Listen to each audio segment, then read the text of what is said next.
Welcome back to Block TV. This is Trader's Take, where we jump into the charts with our very own Joe Saz, the fortune teller and the fortune maker. Joe, thanks for joining us.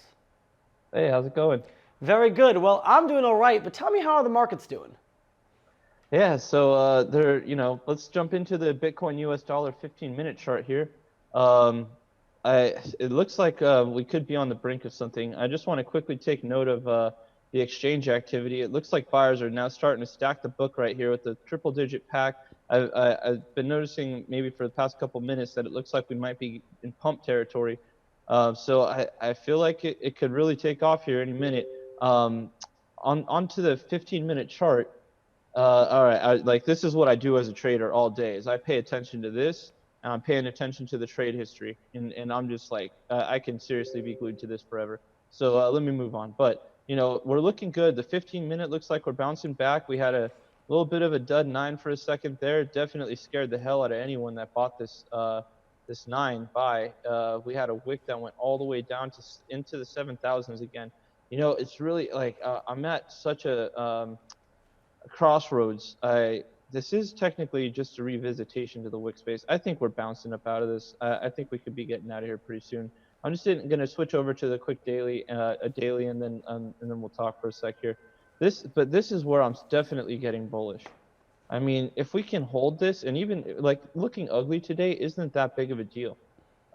If we can hold this for another 2 days, if we close right here, we're basically guaranteed a 9 buy in coming days. So I really want to see how this 9 plays out. I think it's going to be such a great longing opportunity. I think that if that breaks, the last time we had a 9 buy was right over here, and we went down 12%. We got anyone that bought this got shot in the foot. So we have a buy indicator coming up, at least for a very short-term reversal, 1 to 4 candle pullback. We have a looming death cross, which isn't the worst case scenario because I guess, it's kind of seen, look at what happened over here, right? We had a death cross of the 50 and the 200 moving averages. And we pumped right just violently up through it, into it, out of the top. I mean, this was just like wild child activity here. So I'm thinking that, I can't imagine that this is going to happen twice, a death cross that really gets jumped into, but we also have a 9 buy, so I'm pretty much preparing for that. Nothing really much to see on the MACD. I had this up because I was commenting on it with some other things. The weekly MACD still looks pretty bearish to me. The last time we had a bearish crossover was like with this kind of market structure similar to it was January of 2018, which was just after the all-time high, and we're experiencing something similar. A little less dramatic, I would say, but definitely something similar. So this is just something to pay attention to. But yeah, things are looking like we might be due for a little bit of a pump. I really want to be one of the biggest bulls in Bitcoin, and I'm starting to feel like I can get there. But this pullback is starting to feel like it's starting to feel like I was looking at the very small time frames, which is something we've done before, and I noticed that it was like there was a good chunk of buying and there was a good chunk of selling. Obviously, the candle was red, and obviously, buyers got liquidated and crushed. But there was a lot more fight than there was, and it seemed a lot less controlled of a sell-off. So I really think that this feels to me like a very organic market space. I think that it's normal for a pullback to happen after we have a nasty pump. So for now, I'm just kind of, feeling like I want to be bullish. Has my bullish narrative or my, that pump put me into a position where I could be bullish? The answer to that is yes, but it's like things are really, really getting dangerous here. I mean, we poked our toes into, 7,000 territory. And last time, if I was a bear and I just completely ignored that pump, I would definitely be bearish back to 7,300 easily. So I think now is the time to probably be vigilant. But I think we're getting close to the bottom. I think the halvening coming into play. I just can't imagine that we're gonna get too much more downside work done before that happens. So I'm starting to get a little more neutral, and I'm trying to make sure that there isn't a bias affecting like hope or something. affecting my analysis, because obviously I want to be a Bitcoin bull, but it's just for so long I've been the bearer of bad news. I mean, Destin, always vigilant, but still trying to be bullish, trying your best. You mentioned the Bitcoin halving there. We've been for a while within the year of the halving. At what point do you think that upcoming halving will kick into second gear and really start making moves? Because we've already been within the year for a while. When's that second gear coming? Yeah, so that's a good question, because I'm also going to add to that. It's not just second gear we're going to kick into. It's probably third, fourth, fifth as well. I think probably about 4 months out, maybe just after the new year is probably when things are going to start slowly building up into a halvening like parabolic run, which is pretty historic. We've run back through the past few halvenings, and 50 to 25 and 25 to 12.5. So I mean, we don't have too many data points here, but I do think that we could rely on some of this data and historically and say, yeah, they've pretty much, there's been a bottom in a bear market, and the halvening has been higher than it each time. And usually there's about a 5-week plus parabolic run up into the halvening, or 2 weeks or so before it, and then a breakdown. And so I'm expecting, I could see if we fight along these lines for quite some time, okay, and we start building, we start grinding at 8,000 area, we start grinding our way back up to 83 and find our way at 87. By the time the halvening is like 4 months out, I think it's possible that we could see like a 14K Bitcoin by halvening. So I'm definitely excited for that. I really I can't ignore this one. This one's got to do something big. We're very excited about the halvening. Are you able to pull up on the charts? Can we take a look at how the charts looked the last halvening? This way we can maybe get a feel for what to expect, and maybe hopefully even more this time around, because of course the halvening is cutting in half. That means theoretically it should be growing exponentially, because the numbers are, there's only so much Bitcoin left. We're going from 12 and a half to 6.25. I mean, listen, it's the rewards are getting less and less Bitcoin to go around. Yeah, that's a great. So yeah, I mean, obviously examples are best. Here's the most recent one. Excuse the double chart. Can't fix this quickly. This is a chart from a while back, and I'm no pro here, but you can see when we did hit a bear market bottom, it was basically a bull market from then on. Weeks into the halvening, months before it, we were grinding. Weeks before it, here's third, fourth, fifth gear. We go from a low of $439 to a high of nearly 767 or so. So we almost double our money in a matter of a month. This is on a weekly chart, by the way. So I mean, the halvening is definitely good. We get it over here. Let's see, 7916 in this week candle right here. So about 2 weeks before the halvening, 3 weeks before it, we fall off a cliff. Negative 18% move. So I mean, I'm preparing for that kind of activity.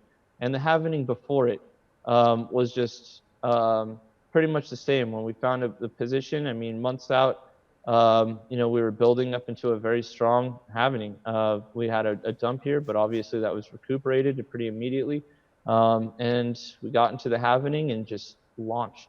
So I think, go ahead. Yeah. Let me ask you something. I mean, listen, it seems also like when we look at those charts, for the halvenings, it seems to be pretty consistent where there's that big build-up, that big bull rush up to the halvening, and then there's a little drop-off before it shoots up again. Are you secure enough, or in that repetition or that happening again, that you might even decide to get a little greedy and of course buy up to the halvening and then maybe sell off and try to get that dip, try to catch that dip before jumping off on the bull run? Yeah, you are talking to a stone cold trader here. Killer, I tell you. I'm gonna be running it with running a profitable. The second I get into a profitable position for this halvening, I'm probably going to be a little flexible, because I know it's going to take time for this position to build. But I might have some very long-term positions that I build into high-level positions slowly, and then let this thing, set up a very tight stop, or maybe start filtering out some of my profits as I go along. So that's, staggering out of a position, reducing my position in profit. So I have a couple ideas. I don't know which one I'm going to execute, because this thing could get wild. We had a 25% pump April 2nd, And then what was it the other day when we had this? It was this week here, so October. So within 6 months time, we've had two pumps that changed everything.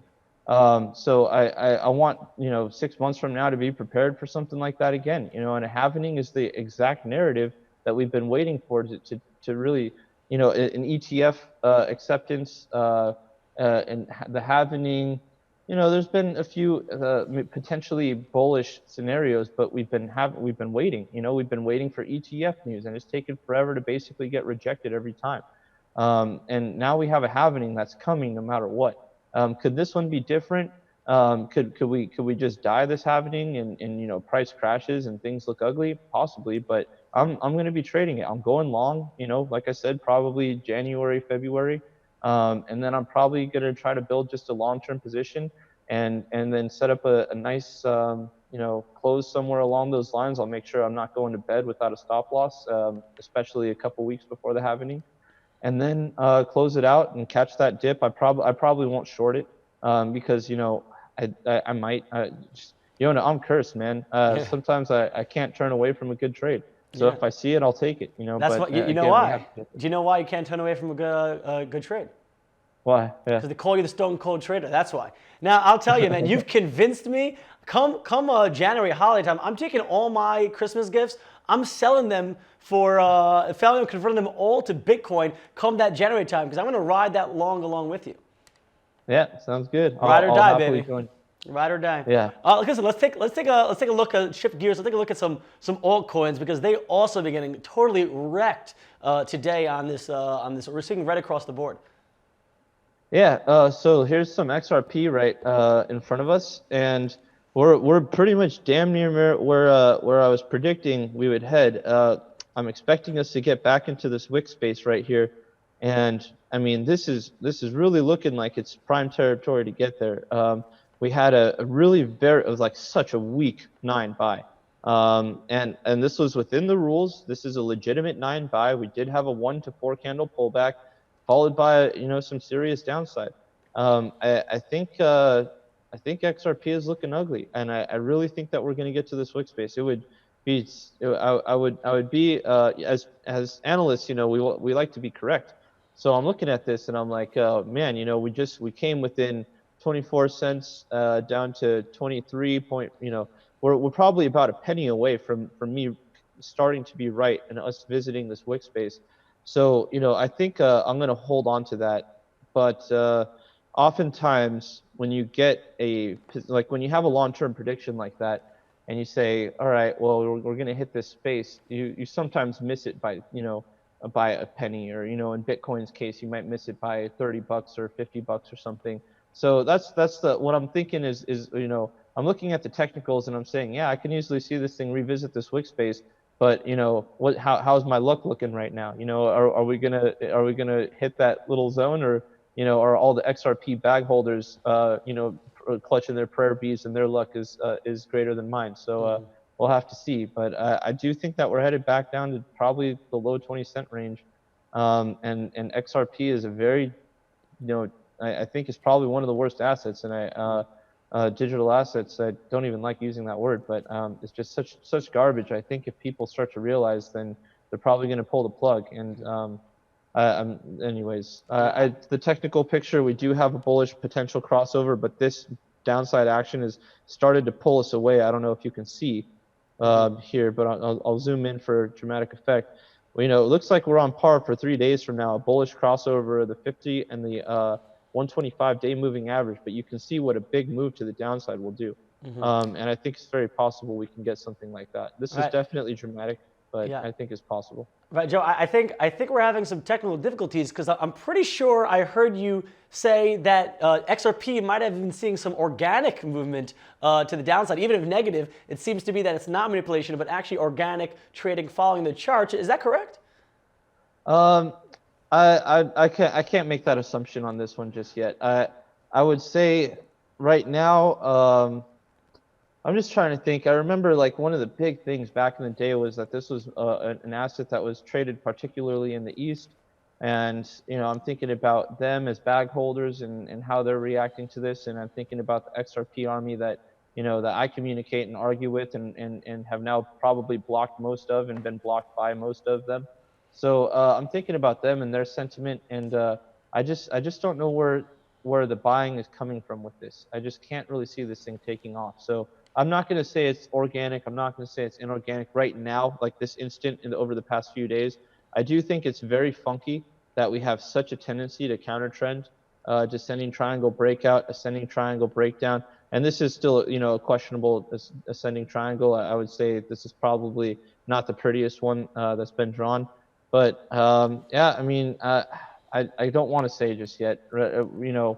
I do think that this asset has been manipulated at times, and they control XRP. Ripple Labs controls the circulating supply, and that's pretty much all you need to manipulate an asset. So that potential is certainly there. Right. I just Are you don't are you think, willing?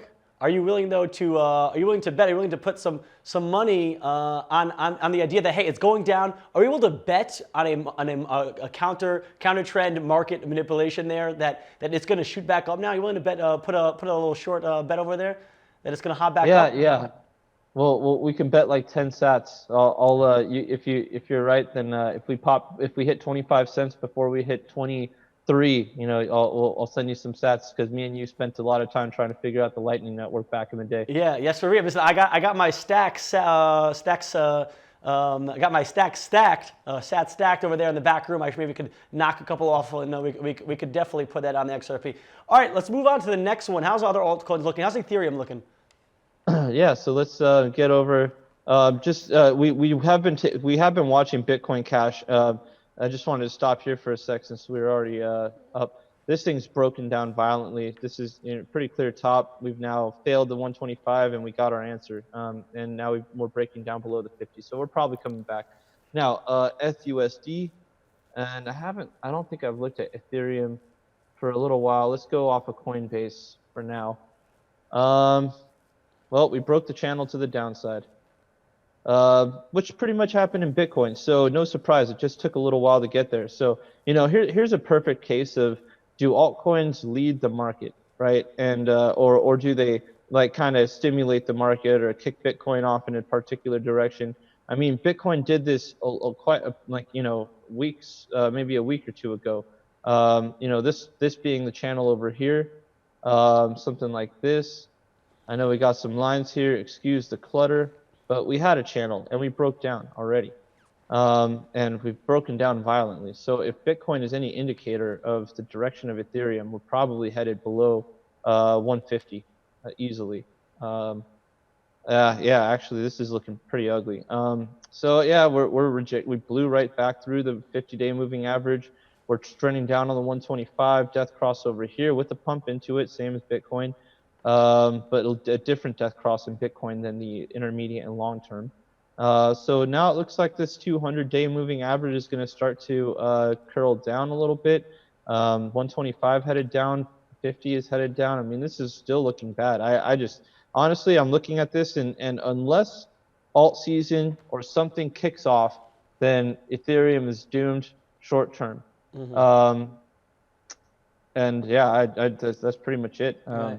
You mentioned over there that about Bitcoin Cash for a second. Now, as I see the numbers right now, Bitcoin, Ethereum, and most of the altcoins are down about 4 to 5% on the day. But Bitcoin Cash is down about 10% right now. Why do you think Bitcoin Cash got hit so hard? Their pump was a little different. So if we take a look at this, this structure had a pump, we had a wick, and we went sideways and broke down. Bitcoin Cash must have a different group of people buying and selling that asset, trading the asset. So, if we pull up Bitcoin Cash one more time, BCH USD, Coinbase, I think, has Bitcoin Cash ABC. So, I mean, there's really, Roger Ver, it's like this, looking at this coin, right? It's not just a chart of a cryptocurrency. It's a chart of Roger coin, Jihan coin. So, I mean, this pump, this dump, I mean, this could easily have something to do with bag holders getting rid of their stacks.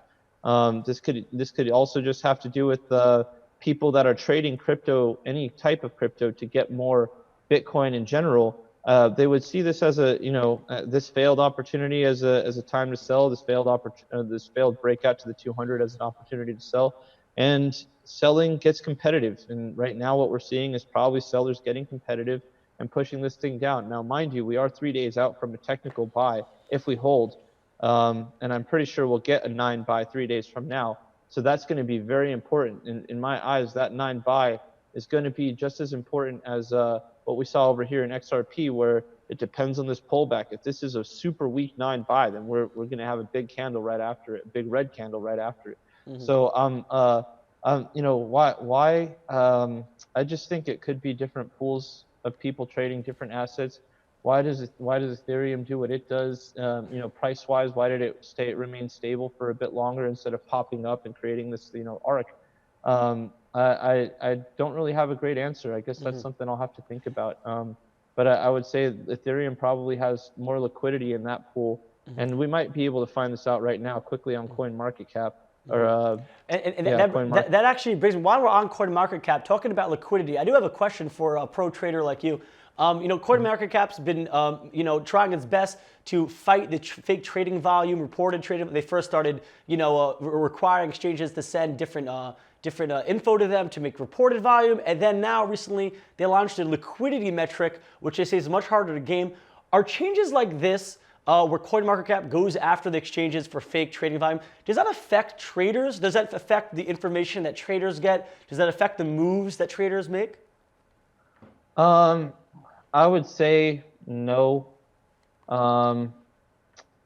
Nah, I just don't see it. I don't see it. I would, even back in the day when I was curious and I'd pay attention to this kind of stuff, I'd paying attention to the market cap and the traded volume, and I'd want to make sure that the market cap, the traded volume was within a reasonable price. Right now, this is saying that over 10%, probably 15% of the market cap is being traded, which is completely inaccurate.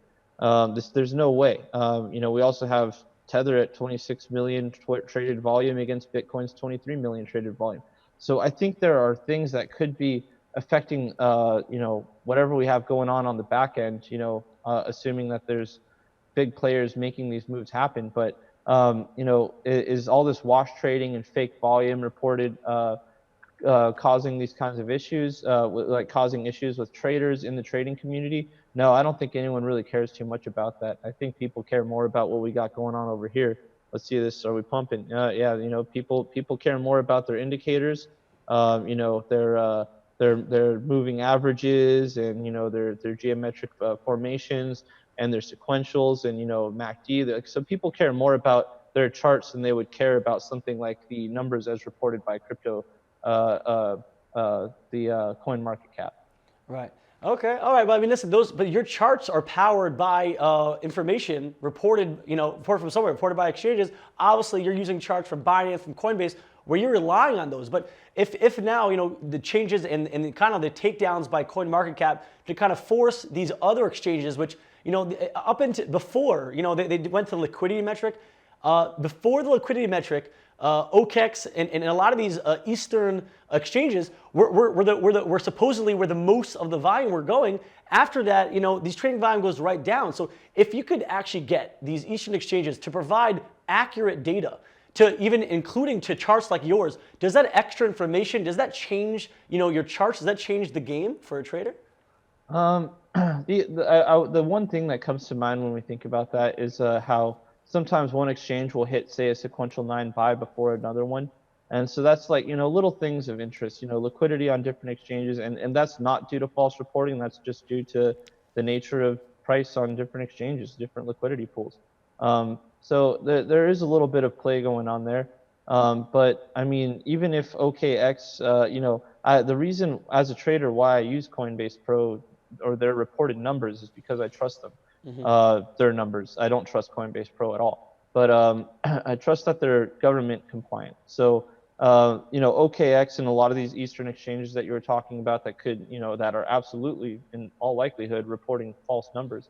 I would say that that's stuff that I wouldn't use an OKX chart to trade and do my charting on TradingView. That would just be if I even suspected that wash trading was involved on a particular exchange, I wouldn't care. And when it comes to futures exchanges, perpetual inverse swaps like BitMEX and XBT, it's ticker. It's an aggregation of spot exchanges that can be trusted.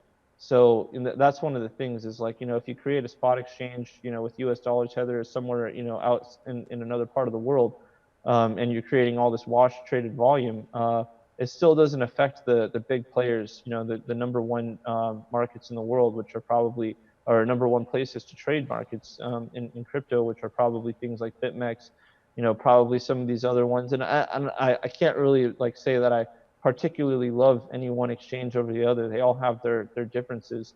But I just like exchanges that don't consistently screw me over with trades.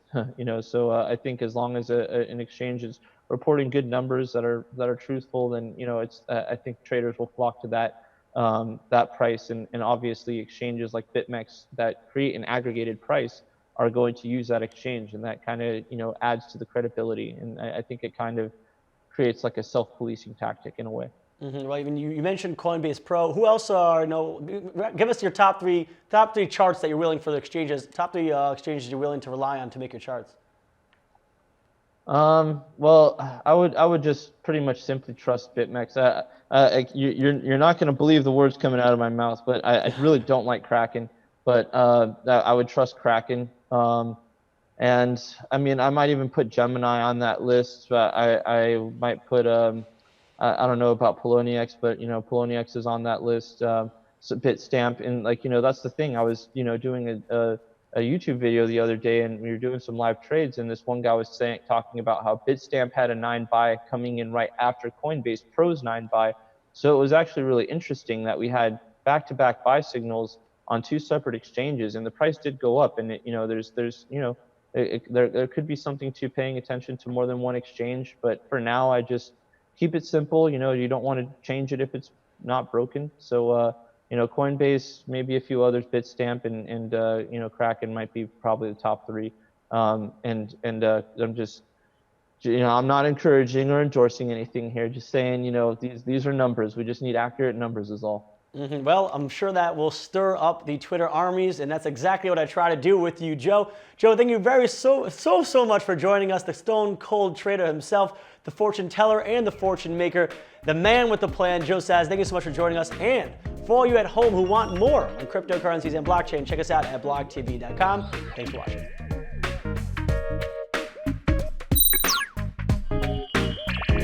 For more news and updates, follow us on Twitter